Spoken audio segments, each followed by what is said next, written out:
Tadaan! This is... What is this? Bangus! Yan! Nakikita nyo ang bangus. Ito ay napakalaki. This one is 1 kilo. 1 kilo bangus. So malaki siya. So I decided to cook this bangus. Hinati dyan sa gitna. And then dinibone ko na rin. Dinibone ko siya. And then we're going to prepare a menu. Kumbaga sa kanya ay extraordinary kasi I'm going to roast it with some toppings. Tomato, white onions, and some ingredients. So ayun, yun po gagawin natin sa pagluto ngayon. So kailangan matutunan nyo ito kasi once na natutunan nyo paggawa nito, so definitely your kids and your family will very love it. It's very nice menu na ito ay actually ito ay natikman ko sa isang handaan na kung saan ay very curious ako kasi ngayon ako nakita ng bangus sa may mga toppings sa ibabaw. And then when I taste it, actually I love it na medyo nagustuhan ko siya na para siyang sinigang sa sampalok na walang sabaw. Kasi meron siyang, ang magiging sangkap natin dyan is meron tayong sampalok powder, and then ginisa mix, and then meron tayo ditong mati sabor, meron tayo ditong chili, what is that? Chili sauce. We have the pimienta, we have the ground garlic, and we have the mantika. So I prefer not to get this kind of mantika kasi we're going to fry it a little bit deep fry. So kailangan mas maraming mantika na. So meron ako din yung canola. So I prefer to use that canola in some soaking some vegetable. So siguro mas practical na ang gamitin natin sa pag-fry mamaya na medyo deep siya, medyo maraming mantika is itong ordinary mantika siya. Total pagpipituran din naman. Okay. So, naka-prepare na rin yung mga knife. I've got the different knife. So, siguro, umpisahan natin ito. Gayatin natin ito. So, I'm going to make this in 3 parts. Siguro, i-cut natin siya din. Tapos dito. Dito. I-cut ko siya. So, pansin nyo, hindi ko na rin tinanggal yung kaliskis kasi ipa-fried siya eh. So, hindi ko na rin tinanggal. Okay? Natin ito ganyan ganyan, one, and then like this, and 2, yeah, it will be like this. Yan. So ito yung lalagyan natin ng toppings. Ito lagyan natin siya ng topping. So I'm going to slice some tomato and some white onions, and then lalagyan natin dyan. Plus we're going to add this sampalok sinigang powder, and plus the magic sarap and some ingredients, pimienta, etc. Okay, so at this time I'm going to slice the tomato.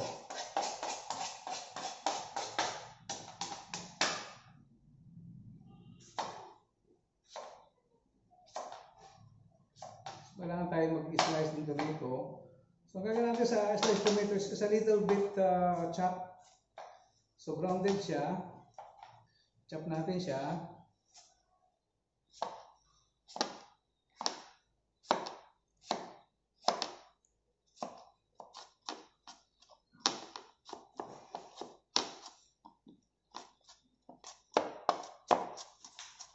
Pansin nyo, sinachap natin siya. So yung ilalagay natin sa ilalagay natin doon sa toppings niya, plus grounded white onions.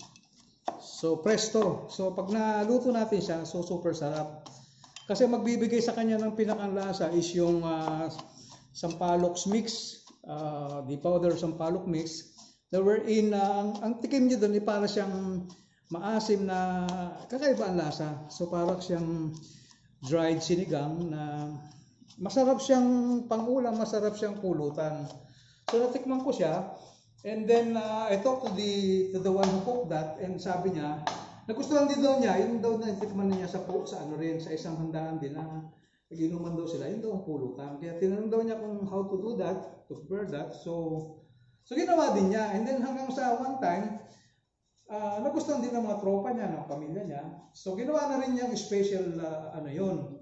Kasi yun lang naman ang ano kasi pag sinabi nating bangus, usually, sinigang. Sinigang siya. Sinigang na bangus, ganun. O kaya ay paksiw na bangus. So, hindi natin alam itong mga ganitong style na pwede pala lagyan ng toppings. So, let's do that. Kasi mas ma-enjoy mo siya kung ganito ang gagawin natin. Kasi minsan yan, inaasiman ko din lang. So, ganyan lang naman, madali lang siya. Kung mapapansin nyo, madali lang naman yung mag-chop ng ito kamatis. Simple ang pag-chop niya.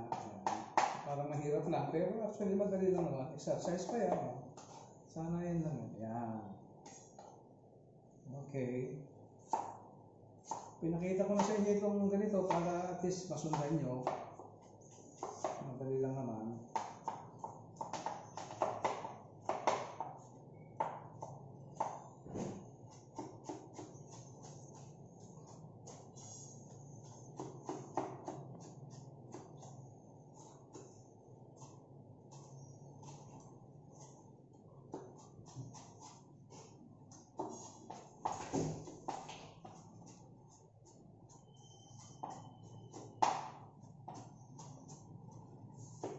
So pakikita lang natin yung ilang siguro yung isang dalawa, and then ayun, pwede na tayong magsalang nito. So while hindi naman natin kailangang pagsabay-sabayin.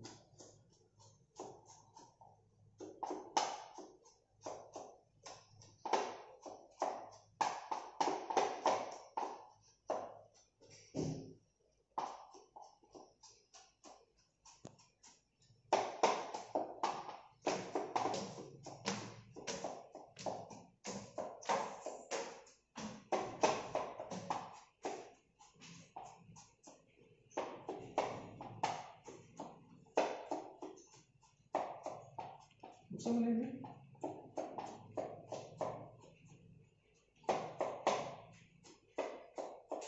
Yan.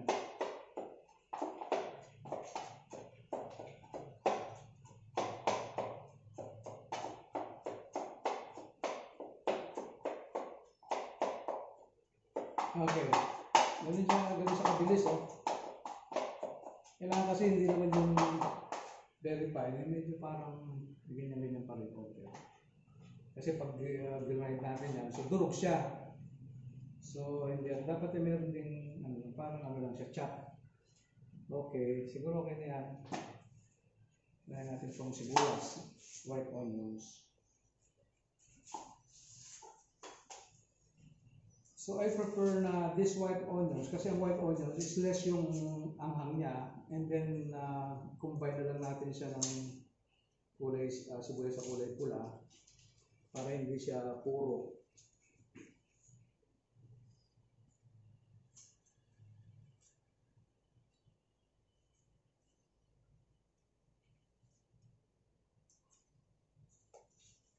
Okay, ito.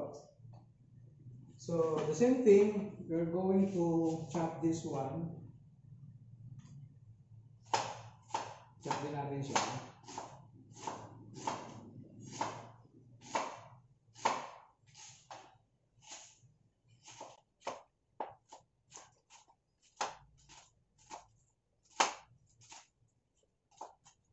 Mabit, chop natin siya.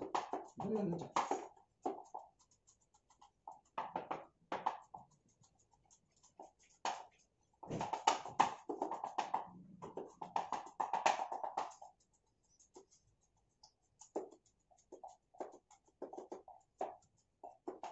Okay. Chop.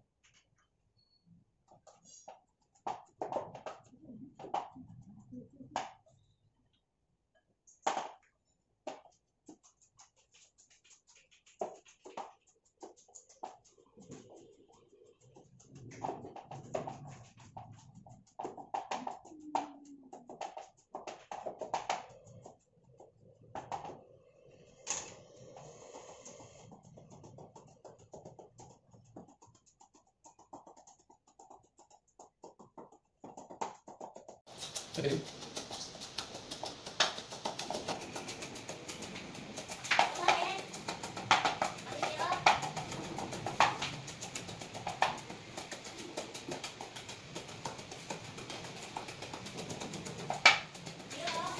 Okay.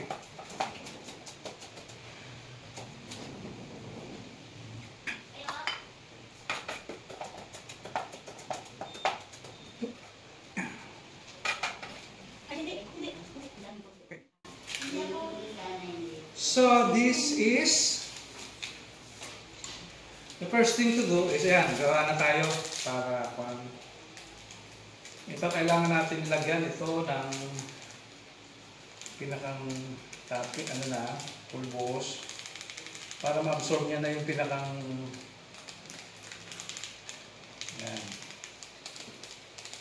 So yan siya. Okay. So after this, we need to put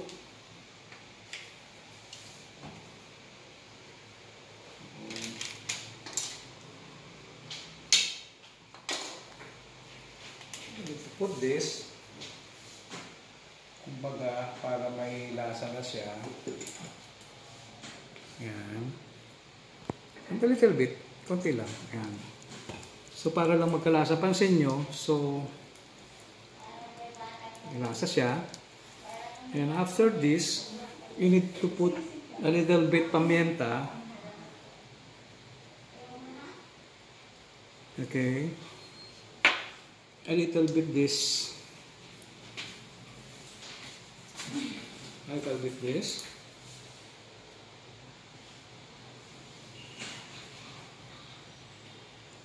Okay lang. Okay. Kita nyo naman. Kunti lang siya. So like this.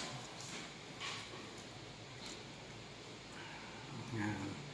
So, nakita nyo na absorb niya yung pinakang lasa niya. Para pag ano natin, may lasa siya. So, we're going to put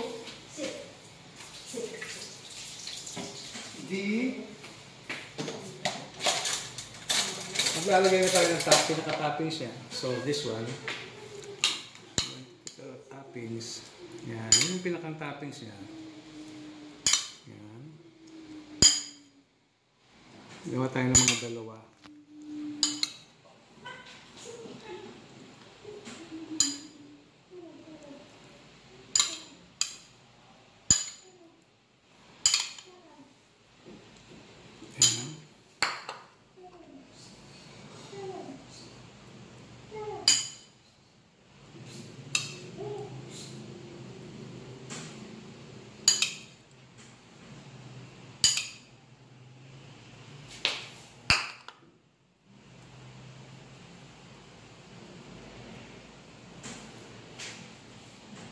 Esto.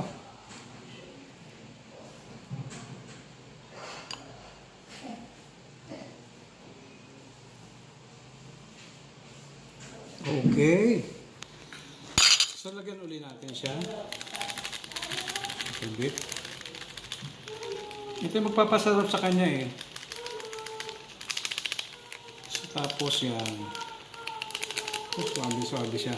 Yan. Tapos, lagyan natin ng kaunting what do you call this? Bawang na yan. Yung luto na, yung may nabibili naman, yung luto na siya na garlic na yan. Okay? Good. So, ito na siya. Ito na yung preparation natin. So, after this, ready to ano na yan, lalagay natin sa sa pan. Lagyan natin siya.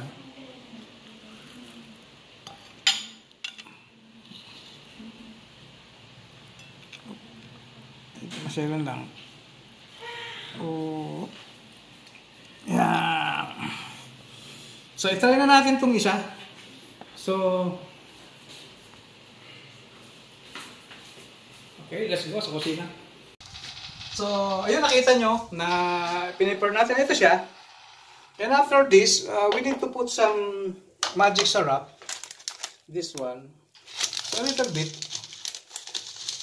Ano lang may lasa siya. Lagyan natin dyan sa ibabaw. Lang. Yan.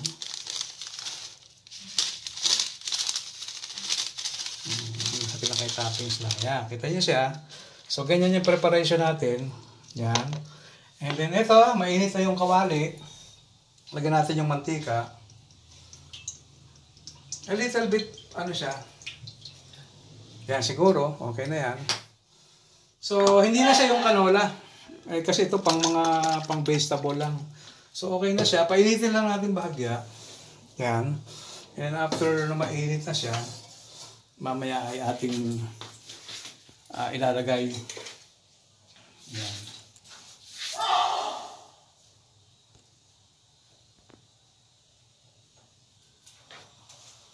Yan. Tingnan natin kung ay mainit na.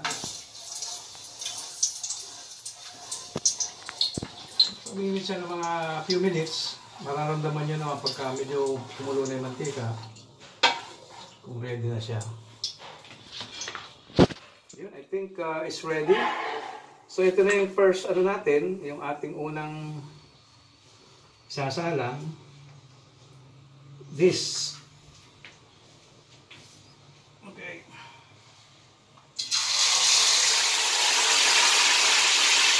Yun. Ano kayo? So, ayan. Ganyan ang kagalingan.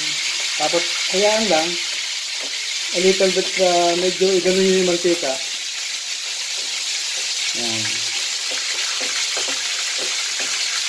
Okay. So, kailangan natin kumuha ng mas malukong na ano.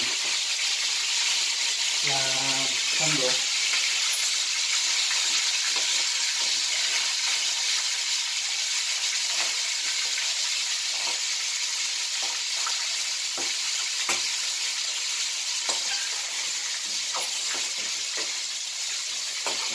Kung tayong sandok para at least masalok natin yung mantika, pwede natin ilagay ito sa ibabaw habang iluluto natin. Kailangan natin ng bahagya. Hindi sa kailangan yan.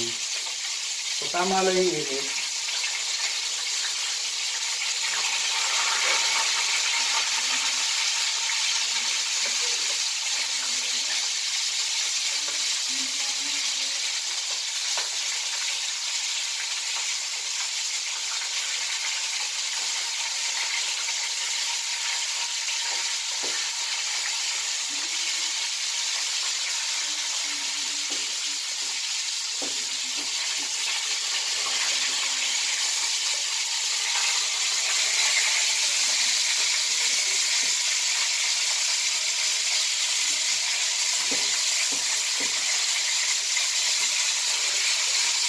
So, medyo masaylo ng pagluluto, alalay lang para pantay ang luto. Ganyan magiging ano lang.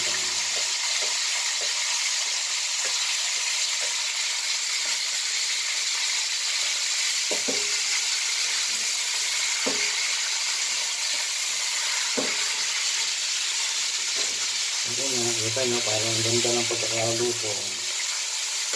Ayan.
Ulit.